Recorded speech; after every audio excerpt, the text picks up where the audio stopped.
Le président russe Vladimir Poutine a ordonné à son armée de renforcer le parc nucléaire. C'est devenu projecteur car il se déroule au milieu les relations de la Russie avec l'Occident se réchauffent. Plus tard, sous-marin nucléaire russe se serait dirigé vers l'étranger. Rapport des États-Unis d'Amérique, soumis par Michael Peterson, directeur de l'Institut russe d'études maritimes, ou RSI. Il fait référence aux sous-marins russes, non seulement déployés aux États-Unis mais aussi en Méditerranée et partout, aux européennes. Partout. A cité les nouvelles du lundi 6 mars, a déclaré que le sous-marin était alimenté. Des armes nucléaires ont été déployées au large États-Unis et vers la Méditerranée et ailleurs le long de la périphérie, l'Europe. Selon le déploiement de navires de Peterson, cette plongée reflète le style de l'Union soviétique pendant le précédent chef de la guerre froide commandement du nord des États-Unis.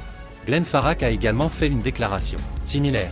En octobre 2022, il a averti présence de sous-marins à propulsion nucléaire sur la côte des États-Unis. Van Herk voit l'action comme une menace. L'essentiel pour le pays est le sous-marin. Il est équipé d'un missile de croisière, peut être lancé à tout moment en Russie. Appelé vient de déplacer le navire. Leur première plongée s'avérera dans le Pacifique. Pendant ce temps, le vice-amiral de la force mer États-Unis, Andrew Louis, a voir l'accumulation de sous-marins russes à océan Atlantique, mais pas encore connu les activités sous-marines d'un certain nombre de personnages.